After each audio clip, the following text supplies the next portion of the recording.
Welcome to What the F***, an example of what you get when your local cable access station can't fill their time with just city council meetings and public service announcements. For a preview of tonight's show, we turn to Timothy Walton in our legal department. Timothy, what do you have in store for tonight's show? Jim, people are not as smart as they think they are. Plus, they're getting dumber. And now some people want to give up bathing and tipping the waiter. Enlighten us, Jim. Thanks, Timothy. We'll see you at the end of the show. Hey, let's meet tonight's guests. And since they've all done the show before, they're an example of the triumph of hope over experience. In the far chair, she's cuter than a seal pup being eaten by a polar bear cub, being eaten by a baby killer whale, a.k.a. the circle of cuteness. It's library worker Jenna. In the middle chair, sitting next to me, it's international woman of intrigue, Cynthia Gregory. She's so mysterious, Bigfoot is trying to get footage of her. Too bad Bigfoot doesn't watch this show. In between them, he's the host of KMVT's only live show, John Wants Answers. It's John Bink. If insightful questions was aerobics, fat ladies would do them once a week in groups of 30. And joining us from an undisclosed remote location that only Edward Snowden knows, it's attorney at law Alex Clark. If penetrating insight was a cement pipe, he'd get laid by plumbers in a trench, and then they cover his rubber nipples. Issue number 1. If you had to guess, would you do so with confidence? Researchers from the University of Pennsylvania and the University of California, Berkeley have discovered that the more confident participants were about their estimates of an uncertain quantity, the less they adjusted their estimates in response to the feedback about their accuracy and to the cost of being wrong. I don't know what that means. Researchers designed 3 studies to account for the asymmetric nature of many everyday judgments, with one study providing awards for underestimates, another providing awards for overestimates. The results showed that participants adjusted their estimates in the direction of the anticipated payoff after receiving feedback about their accuracy. The bottom line, people frequently cut things too close, arriving late, missing planes, bouncing checks, or falling off one of the many cliffs that present themselves in everyday life. Speaking of which,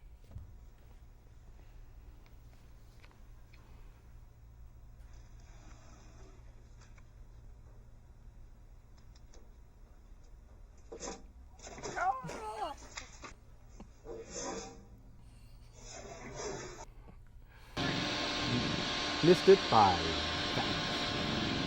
Okay, so let's see here. Jenna. Yes. People overconfident in their estimates. You buying this or not? Yes. All right. Because? Do you have any other insights? Not at all. I'm very confident that I don't have anything to say. And can you estimate the percentage of confidence that you have? Very high. Precision as always, right? No, people that are overconfident. Wow. Yeah, I haven't had my coffee this morning. It's been a bad morning. All right. Do you find that your estimates are often wrong? Yes, I estimated I have more to say on this topic. All right. But in your general life, do you make estimates that turn out to be wrong? Yeah, yeah. Especially about timeliness. I'm really bad about being on time. Oh, don't worry. I'm terrible about time when we start taping, so it's okay. But then I tend to overcompensate, so I get like too early to places. So I'm always either too late or too early. I'm never on time. Okay, but it's better to be, right? Too early. Right. Yeah. Or it's better to have too much in the bank rather than too little. Yeah, there's that too. All right. But so you're buying this, right? Yeah, totally. Okay, but you don't, and you admit that you do it yourself. Correct. Okay.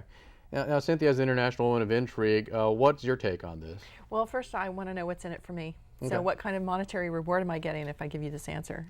And it proves my answer is correct. Donuts. Do you have anything low-cal? Small donuts. Water. Water. Oh, perfect. Then I'm in. So yeah, I actually do believe that this is a reasonable study. I think folks often overestimate and underestimate, sometimes in the same day. Okay. So it seems like a reasonable premise to me. I just I don't know. For myself, I find that I'm always early. I always tend to leave myself enough margin to be able to encounter any kinds of traffic delays or any other kind of problems that might come. I think it's all my years as a program manager dealing with risks. I'm always trying to mitigate every single one of those risks. Okay. So you assume that you're just going to get it wrong. Yeah, I'm overly cautious, so I try to, like I said, mitigate those risks. Do you know people who don't do that? Too many. All right. Okay. Too many. Do they happen to be your coworkers? I don't have any coworkers at the moment, but yes, I've had coworkers in the past that have tended to underestimate grossly. Most of them engineers. Okay. Yeah. So when they say I'll have that done for you by next week, They are always lying. Okay. Or actually, I shouldn't say they're lying. They're incredibly over optimistic. Okay. It'll only take me 20 hours to get this done. Yes, and I always double that and then look at them hard and usually triple it after that. Okay. All right. Now, John, you're a programmer. What's your take on this? Or the time estimate thing, yeah, I agree with.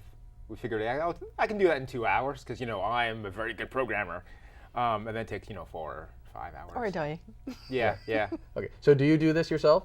I try not to give estimates because I know how wrong they can be. Okay. But I'll give very vague ones. I have to, like Spring, a day, summer. Like a ballpark? I'll finish this answer before the end of August. Okay. Oh, wow. I don't think I have that much time, John. But, okay, I'll throw this out to the group then.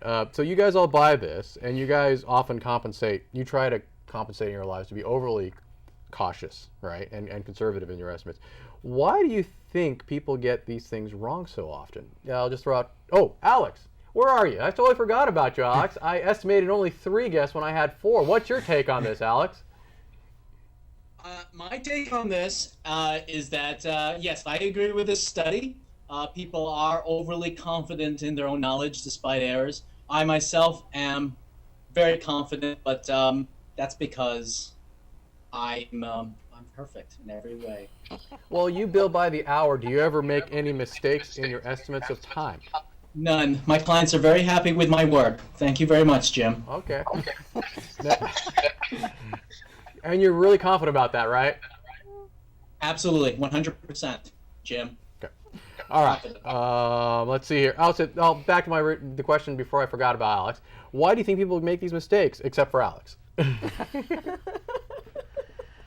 Well, to give a sincere answer, I think it's because people don't understand how to mitigate risks. They don't know how to understand what risks might be in their way between getting from point A to point B or in any undertaking they might have.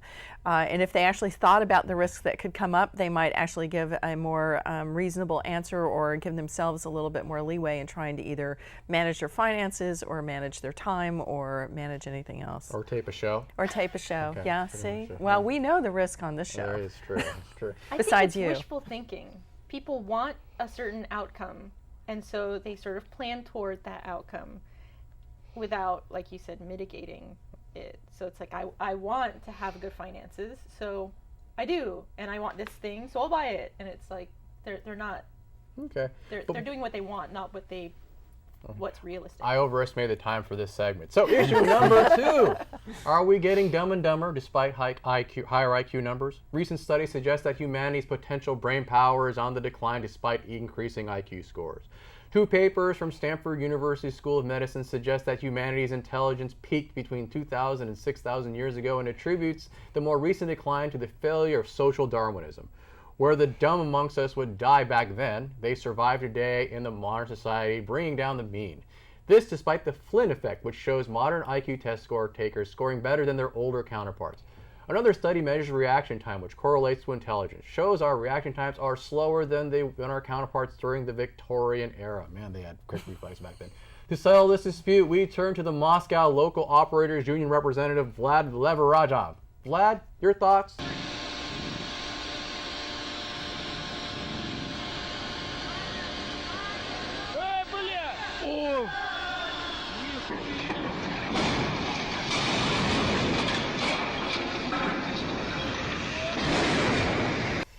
I guess Vlad doesn't really understand physics, but oh well. Hey, John. Yes. Humans getting smarter or dumber? What's your take? I think the amount of human knowledge we have is expanding all the time. So in the past, right, you could know more of all the knowledge than now, because now we have like smartphones and more smart things and new things that didn't exist before. So because there's so much more to know, you can't know as much. All right, but does that mean we're getting dumber, or are we just? I don't think we're getting dumber. I think we're just different skill sets are needed. Okay. So I don't know how you compare it to All old right. days. So it's an apples and oranges comparison, Yeah, in the old days, you need to know how to churn butter. right? But today, I don't need to know how to do that. Are you sure? How confident are you? There you go. Reaction time's a little slow. There we go. Jenna, what's your take on this? Do you think we're getting dumber as a species or smarter as a species? Not as an individual, but as a species as a whole. Well, our environments are so different. I mean, I'm kind of agreeing with John, I think. I'm not really sure what you were saying there about butter.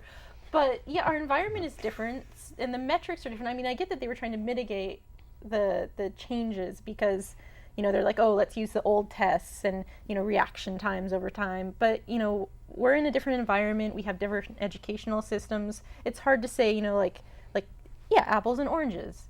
Okay. All right. And we have a different history of education as well. You know, people learn more and differently. You know, we have like the history to build on. Okay.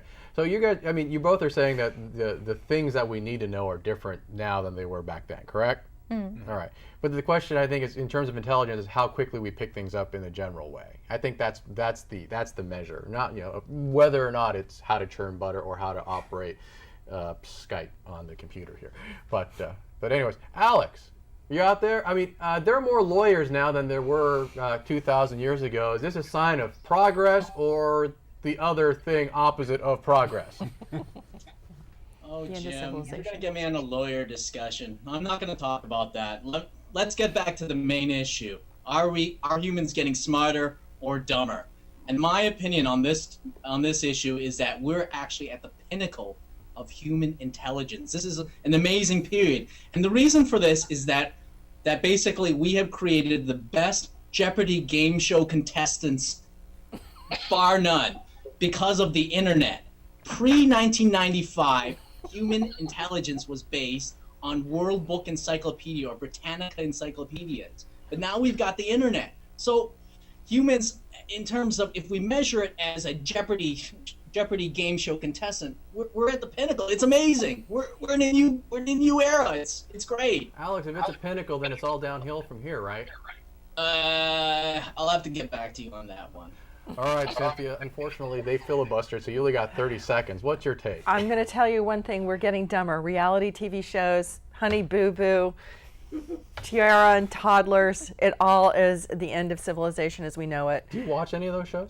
No, actually not. You're just aware of them. I watch The Suit, man. It's how you can watch it in little segments and it doesn't really infect you as badly. So for all you So know, I can keep my intelligence level without it being sucked out of me. so all you know, they could be discussing particle physics and they just have a few clips that they give to the Suit, I'm right? pretty sure they're not discussing particle physics. All right. No. All right, there's a little voice in my head saying we are on to our first break.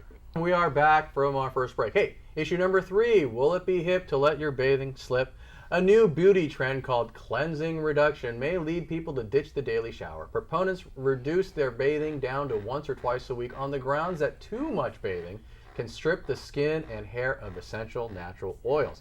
A poll by tissue manufacturer SCA found that 40% of British men and 33% of British women no longer shower every day. Yummy. While dermatologists worry about the practical impact of all the washing can have on your skin, green campaigners have long argued that reducing the amount of time we spend in the shower would benefit the environment. Well, not my immediate one, at least. For further comment, we turn to Raccoon Harpoonist. RH, your thoughts?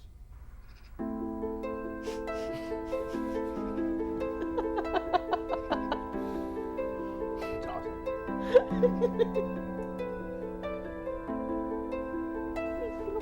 Oh, my own raccoon. Oh, yeah, he's so cute and delicious. Was that funny meaty flavor in the donuts? That's right. That's right. Secret ingredient. All right, hey, Cynthia. Bathing less, good idea or bad idea? I think shorter showers are fine, but I think still a shower regularly is a good thing for us to have on a regular basis, especially since the world is getting to be more crowded. I think hygiene is a nice thing to enjoy. A regular basis, yes, but I think the debate is the cycle of the regular interval. Daily showers, weekly showers? I think daily. And despite, I know that Prince Harry says he hasn't washed his hair in 2 years, but he's also been in the sandbox for most of that time. So you're not going to get a lot of water out there in Afghanistan. Okay. So I kind of get that maybe when you're in unusual situations, camping or safaris or, digging in the dirt in Afghanistan, then I think a little different hygiene. But and I think in our Western modern society, a short daily bath cleaning the dirty bits are probably a smart idea. At least I would appreciate that, and I say that to everyone that I know. Hey, John, you're part Canadian. What's your take on this? I always thought that it was a European thing not to bathe every day. I thought bathing every day was really a North American thing. Okay. Because in Canada, we did. You bathe every day? I bathe every day now. Okay. But I take really long showers. Oh, okay. I probably should take shorter ones. Okay. Wasn't like perfume invented so that you don't have to bathe as often? Yes. That's the story? I think daily bathing was only a recent phenomenon for the past 150 years ago or something like that, and in America. But, all right. Which makes me glad for George Washington. But Jenna, what's your take? Well, I do agree that it depends on what you're doing. So if you just, went for a mile run and you're all sweaty, you did a workout, you're going to want to bathe. Okay. But, you might not need to bathe every day, maybe every other day, variable by activity and sweat and stuff. And I have a question. How often should you change your sheets? Because come on, if you're going to get in your bed with dirty, grimy body parts, isn't the sheets going to get a little funky? Well, I mean, you would probably follow the same principle, like have a set time, except when it's extra dirty. So maybe weekly. Wash your sheets every time you bathe, apparently. Yeah. Wash your sheets while you bathe. Okay. But yeah, I mean, if you just were on a long walk, you're doing something in your garden, and wash your feet off. You don't put your filthy feet in the bed, but the whole body bathing. But I mean, I don't know if I'd just do it like twice a week, but maybe every other day, or I don't know. Hey, I've never tried the dry shampoo either. Alex, you lived in a foreign country for a while. What's your take on bathing on a daily basis? Well, I think actually the Chinese try to follow also the American method of bathing once a day. I think this is actually a disturbing trend. I believe that the study was probably taken by people who absolutely have no dating life and apparently have given up on their having a fulfilling sex life like me. Wait, like Phil, you mean you have a fulfilling sex life, or you're what you just described? I don't get that. Because of my 2 showers a day, I have to maintain my image. But the one exception to this study, which they quoted, was His Royal Highness Prince Henry Charles Albert David of Wales. Apparently, he didn't wash his hair for 2 years. But the thing with that is he's royalty. Everyone's gonna kiss his ass anyways. It doesn't matter if he didn't shower for 5 years. He's everyone. Yeah. So. Well, Alex, thanks for filibustering my time again. Jeez, sorry. It was a very important point to make, Jim. There you go. Issue number 4. Should the gratuity last in perpetuity, or should we just strip the tip? A high-end sushi restaurant in New York City, Sushi Yasuda, recently eliminated tipping and integrated the cost of the service into the food in an effort to give diners a more true Japanese dining experience. Tipping is so unwelcome in Japan, some servers are even find it offensive. Wow, who knew? Giving money to find people offensive. Studies show that all-inclusive restaurants where 15% service costs are built into the menu pricing are perceived by diners to be higher priced. For more, we asked patrons of our local Buckhorns, famous for its venison.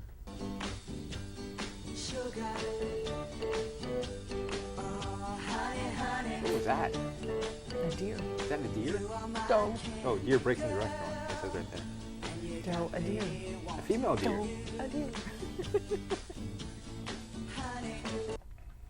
Wow. I guess no one's getting a tip in there, but all right. Hey, Alex, I haven't gone to you first, but try not to filibuster the entire segment again.